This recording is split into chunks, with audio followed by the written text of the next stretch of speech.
If Kesha and Lady Gaga had a baby and sprinkled a little bit of Lana Del Rey's 2014 Tumblr aesthetic on it, we get Slayyyter. That's the vibe I got while watching her dance music video from her American flag shorts, which were very telephone coded, to her messy hair, glitter, and rhinestones, which were very much giving Die Young, We Are Who We Are vibes. God, I love that era of music. Anyway, I had never heard of her prior until this clip of Nikki Riordan interviewing her came across my feed, which featured dance, and immediately I went to her page and listened to the full song. That drop at the end of that long, anticipatory, tension filled intro genuinely altered something in me. Very Soul Wax inspired. Naturally, I had to listen to the next song and the next one, which kept getting better and better. And now here we are with a bit of a deep dive into the album. Although, if you are her day one, none of this will be news to you. But for those of you who are brand new to Slayyyter like myself, this one's for you.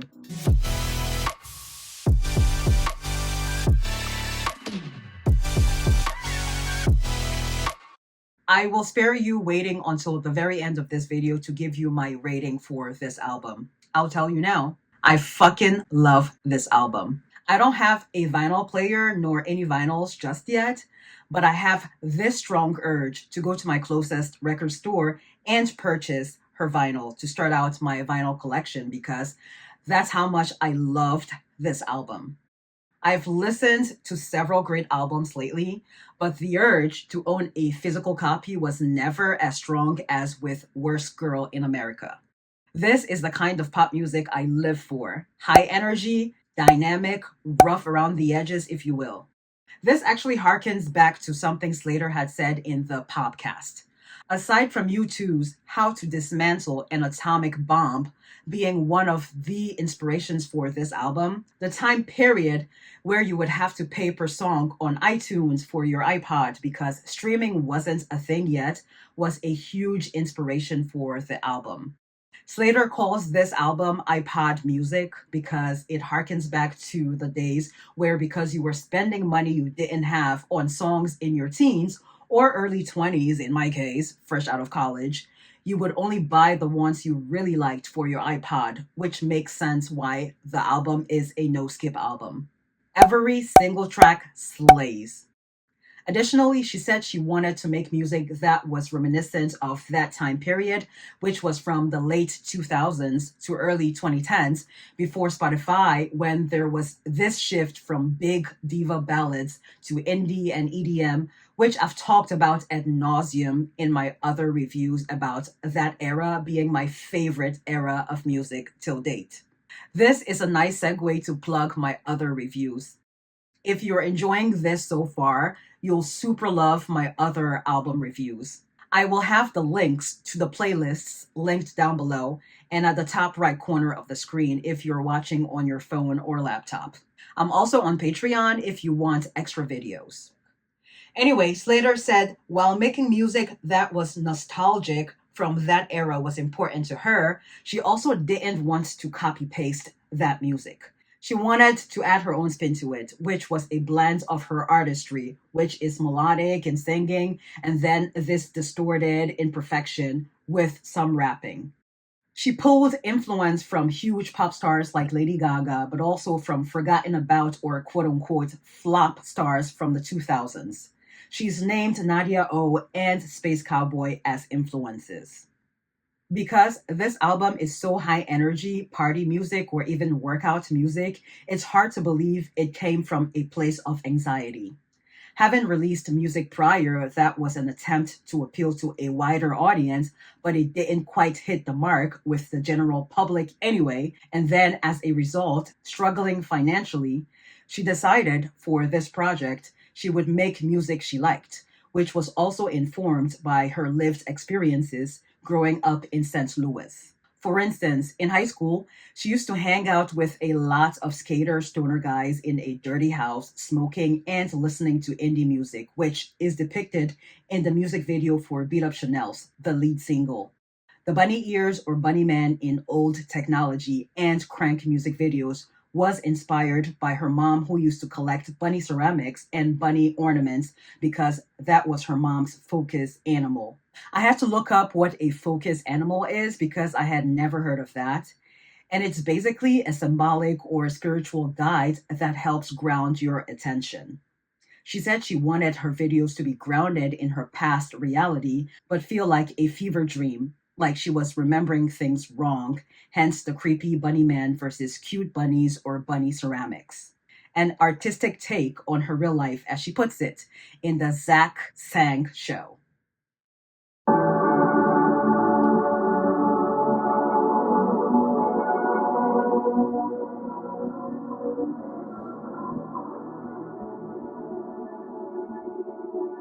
The album cover is lifted out of the Saint Loser music video and looks like how the music sounds, which again is tacky, rugged, and anti pop.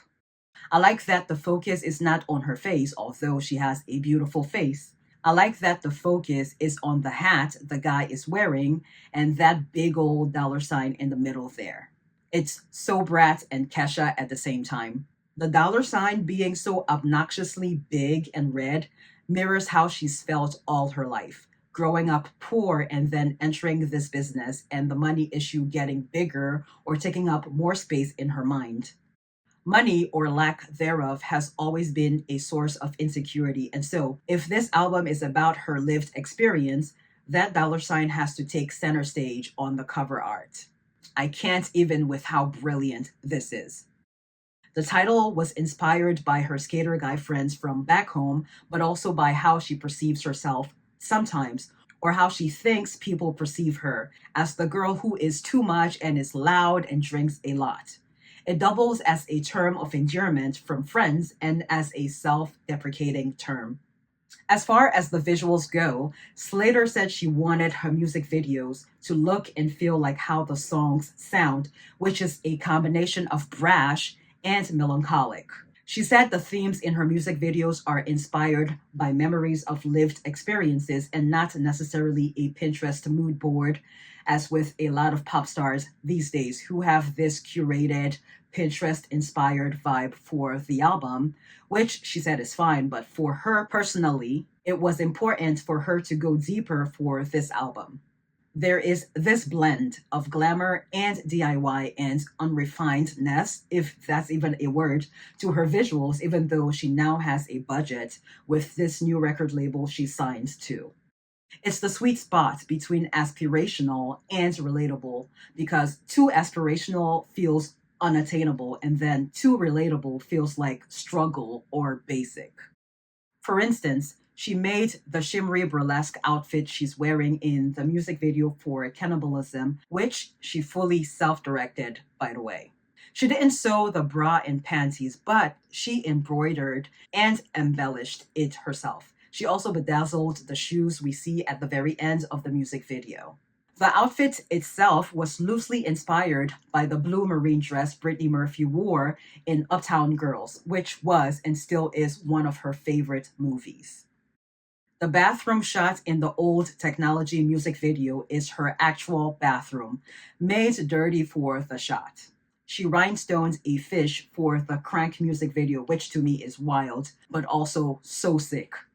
The song title was inspired by the movie Spun, in which the characters are naming different slang terms for methamphetamines, of which crank is one. Spoof, dope, crank, creep, bomb, spank. Middle amphetamines. Call it what you will. It's all methamphetamine. Also, that beginning of crank sounds very reminiscent of something Timberland would produce. Think Justin Timberlake's My Love and Bobby Valentino's Anonymous. The rest of the song sounds very Baltimore club music. I just like that crank also means to turn something on or up like volume, and the song is so loud and aggressive. The fireworks we see in the Dance and Beat Up Chanel's music video were actual 4th of July and New Year's Eve fireworks. She said in the Pop Bible podcast that she didn't have a budget for fireworks and she didn't want the cheap ones from the stores either. So she and her friend went down to the beach somewhere in LA during 4th of July and New Year's Eve and filmed while the actual fireworks show was happening, which I think is ingenious. Saved them a ton of money and it turned out great. It looks like they indeed had a fireworks budget. As far as references go, the fireworks shot with her in the white dress and headpiece is a nod to her faith, even though for me it could also read as a nod to Lana Del Rey's 2014 Tumblr aesthetic, especially with that cigarette in her mouth. In fact, she said that in early 2024, she went back to Tumblr after not having been on there in years, and she was very inspired by what she was seeing. Thus, the beginning of the visual component to this album, which she hadn't even started recording. The old technology music video being in black and white is very Tumblr.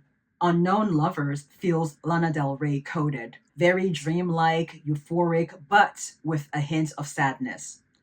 Other nods to her faith are titles like Prayers and Yes God, with 3Ds. She referenced her days working at a hair salon in the dance music video when she's sweeping hair off the floor. An unintentional connection to Beyonce, I would say.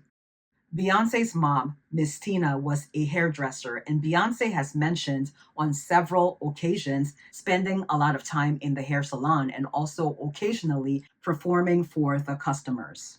Anyway, the hair Slayyyter was sweeping off the floor was bleach blonde, looking very much like her hair from the previous era, making it feel like her sweeping the hair, bagging it, and taking it out was a goodbye to that era.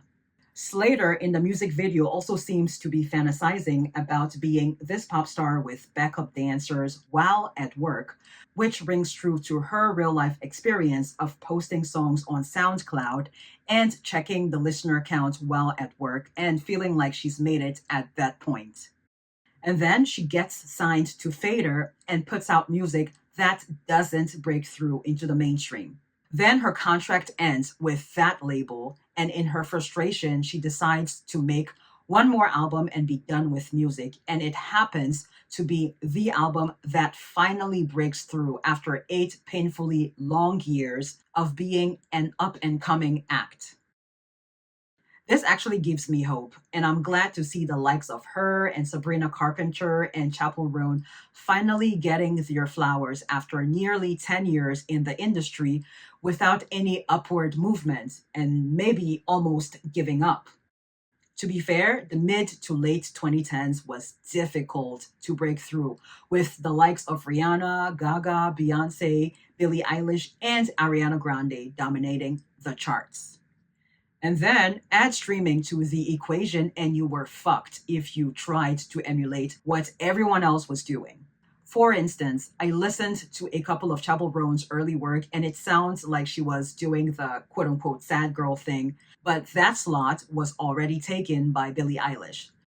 Tate McRae was also doing the sad girl thing early on, and once she switched to what she's doing now, that's when she took off.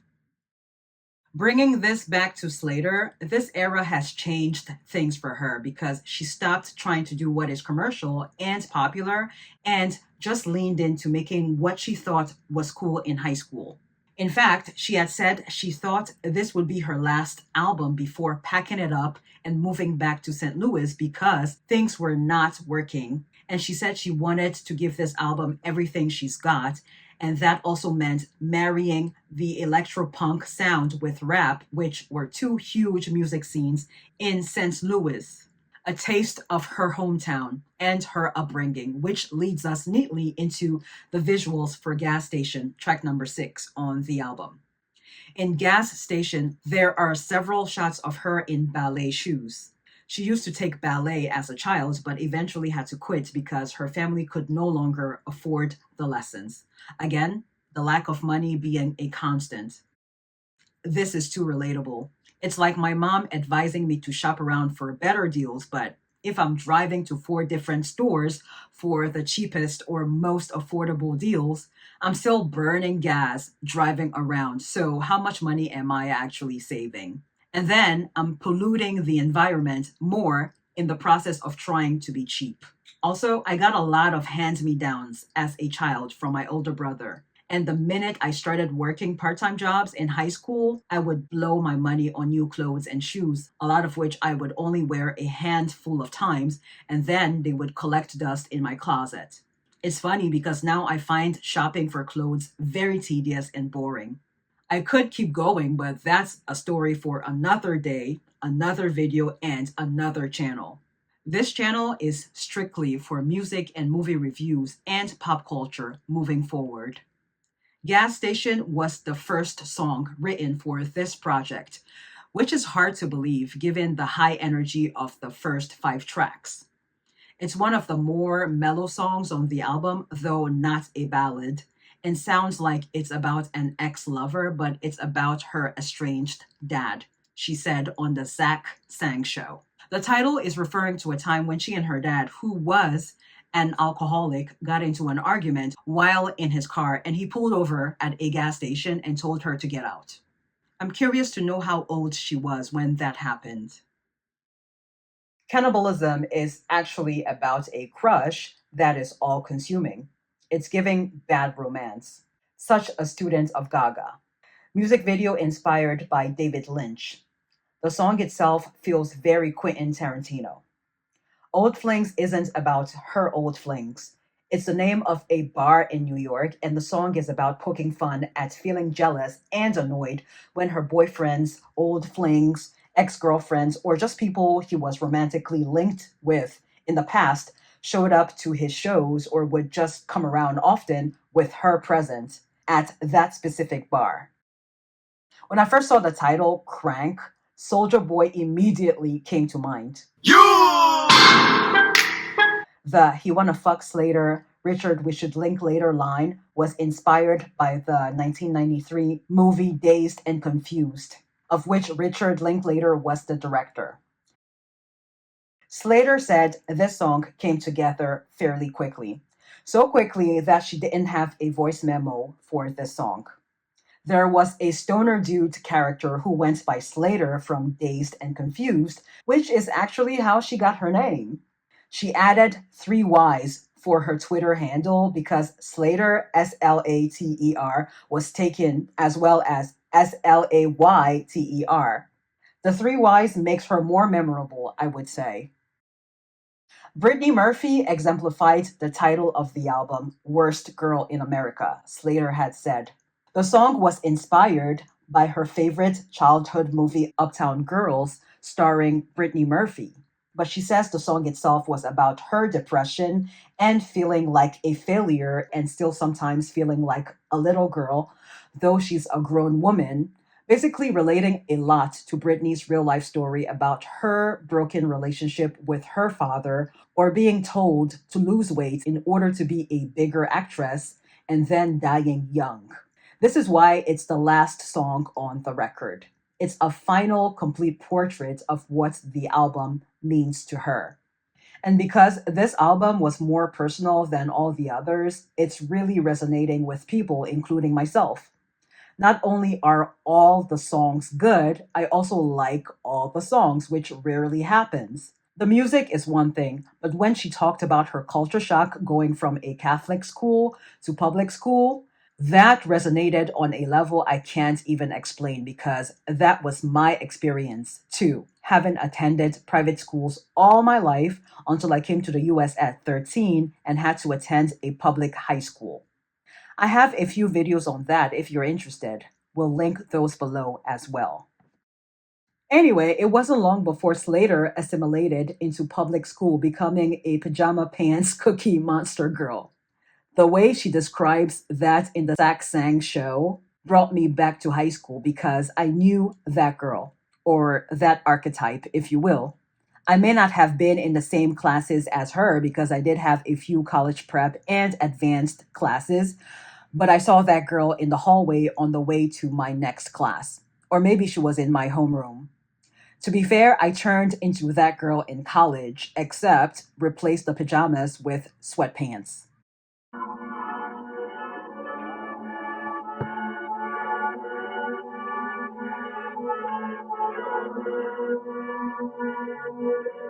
The internet has been complaining that there's no more good music and pop music is dead and blah, blah, blah.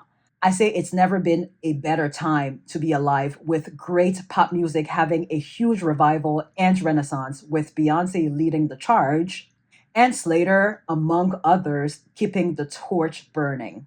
I mean, every single track on this album has an official music video, much like Beyonce's self titled album from 2013.